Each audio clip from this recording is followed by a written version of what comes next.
Lokesh Reddy from Obuleshwara defence academy, Satyasai జిల్లా, Kadiri. SSC GD long term batch లో భాగంగా మనం ఎస్ఎస్సి జీడీ ఇప్పుడు సోషల్ స్టడీస్ అనేది స్టార్ట్ చేయడం జరిగింది. ఇందులో భాగంగా మనం ఇండియన్ ఇండిపెండెన్స్ మూమెంట్ అనేది మనం తెలుసుకుందాం. ఓకేనా? ఫస్ట్ ఇండిపెండెన్స్ మూమెంట్ అని దేనిని అంటారు? 1857 సిపాయిలు. అది ఏ నెలలో ఏ రోజు జరిగింది? మే 10th 1857 రెవల్యూషన్ కి ప్రధాన కారణమైన లీడర్ ఎవరు? బహదూర్ షా.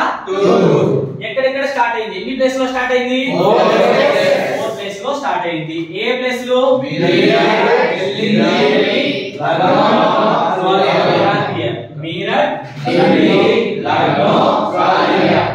1857 రెవల్యూషన్ కి ప్రధాన కారణం ఏది? ఎప్పుడైతే సిపాయిలు ఉన్నారో ఆ సిపాయిలకి ఆవు మరియు ఉన్న వాడడం వల్ల వారిలో ఉన్న వ్యతిరేకత. ఓకేనా? నెక్స్ట్ ఇదైన తర్వాత నెక్స్ట్ ప్రధానంగా ఏర్పడినది ఏంది? Indian National Congress. ఏ సంవత్సరం ఏర్పడింది? 1885. ఇండియన్ నేషనల్ కాంగ్రెస్ ను స్థాపించింది ఎవరు? First president of Indian National Congress ఎవరు?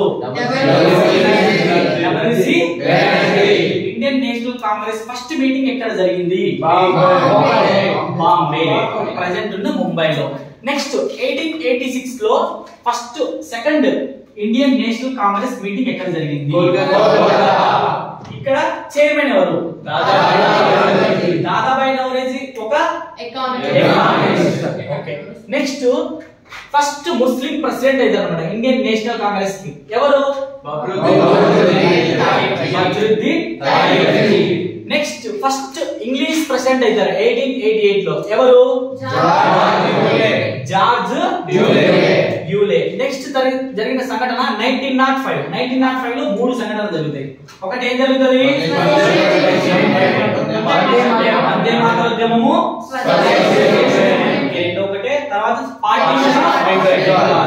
పార్టీషన్ ఆఫ్ బెంగాల్ చేసింది ఎవరు? లార్డ్ కర్జన్ అనేది స్వదేశీ మూమెంట్. ఇది బెంగాల్ ని ఇది విభజన చేశాడు. 1907 లో జరిగిన ముఖ్యమైన మూమెంట్ ఏది? సూరత్ స్ప్లిట్. అంటే ఏమి సూరత్ స్ప్లిట్ అంటే ఏమి?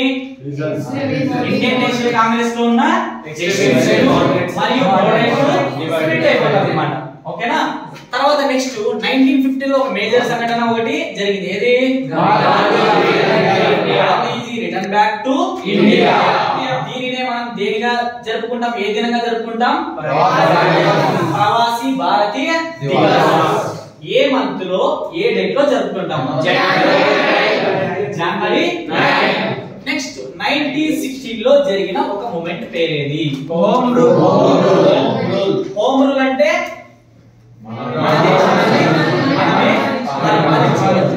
నెక్స్ట్ 1917 లో జరిగిన ఒక మూమెంట్ ఏది?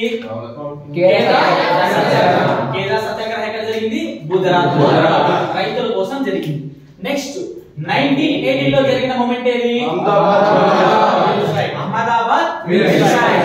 తర్వాత నెక్స్ట్ 1990 లో జరిగిన 2 సంఘటనలు చెప్పండి. జలియన్ వాలాబాగ్ ఏ ప్లేస్ లో ఉంది? అమృత్సర్. ఓకే. 1990 లో ఇంకొక యాక్ట్ వచ్చింది. ఏ యాక్ట్? Rowlatt act. ఎందుకు వచ్చింది? బ్రిటిషర్స్ మన దేశాన్ని ఎలా పరిపాలించాలో వారి యొక్క రూల్స్ ఆఫ్ బుక్ నే రౌలత్ యాక్ట్ అంటారన్నమాట. నెక్స్ట్ 1920 నుంచి 22 వరకు ఏ మూమెంట్ జరిగింది? Civil disobedience. ఇందులో గాంధీజీ పాల్గొన్నారా? ఎందుకంటే డిసోబీడియన్స్ మూమెంట్ కాబట్టి. శాంతి ఉంటేనే గాంధీజీ దీంట్లో ఇన్వాల్వ్ అవ్వడం. 1922 లో సివిల్ డిసోబీడియన్స్ లో ఒక పెద్ద సంఘటన జరిగింది. అది ఏ ప్లేస్ లో జరుగుతుంది? పోలీస్ స్టేషన్ నిప్పు పెడతారు. ఇక్కడ 22 మంది పోలీసులు చనిపోతారు. ఈ ప్రదేశము ఎక్కడ ఉందంటే ఉత్తరప్రదేశ్ లో. దీని తర్వాత ముఖ్యమైన సంఘటన 1930 జరిగింది సాల్ట్ సత్యాగ్రహ లేదా మార్చ్. నెక్స్ట్ తర్వాత 1931 లో ఒక ప్యాక్ట్ అవుతుంది. ఏ ప్యాక్ట్? గాంధీజీ మరియు ఇర్విన్ మధ్యలో జరిగిన ఒక ప్యాక్ట్. రౌండ్ టేబుల్ కాన్ఫరెన్స్ అవుతాయి, అప్పుడు ఇర్విన్ ప్యాక్ట్ అనేది ఒకటి జరుగుతుంది. 30, 31, 32 లో రౌండ్ టేబుల్ కాన్ఫరెన్సెస్ జరుగుతాయి. First round table, second round table, third round table. 3 round table సమావేశాలు మనకు లండన్ లో జరుగుతాయి. 3 రౌండ్ టేబుల్ సమావేశాలు లండన్ లో జరుగుతాయి. 3 రౌండ్ టేబుల్ సమావేశాలకి మనకి హాజరైన వ్యక్తి ఎవరంటే అంబేద్కర్. 1932 లో జరిగిన ఒక ప్యాక్ట్ ఏది? గాంధీ మరియు అంబేద్కర్ మధ్యలో జరుగుతుంది. తర్వాత ముఖ్య సంఘటన ఎక్కడ జరుగుతుంది? ముఖ్యమైనది క్విట్ ఇండియా మూవ్మెంట్. అంటే అర్థం ఏది? ఇండియాను వదిలి వెళ్ళిపోండి అని అర్థం. ఇక్కడ వచ్చిన ఒక స్లోగన్ పేరు చెప్పండి. డూ ఆర్ డై స్లోగన్ ఇచ్చింది ఎవరు? మహాత్మా గాంధీ. ఎన్ని స్ట్రగుల్స్ అన్ని పడిన తర్వాత మనకు వచ్చినది 1947 లో independence day. Thank you very much.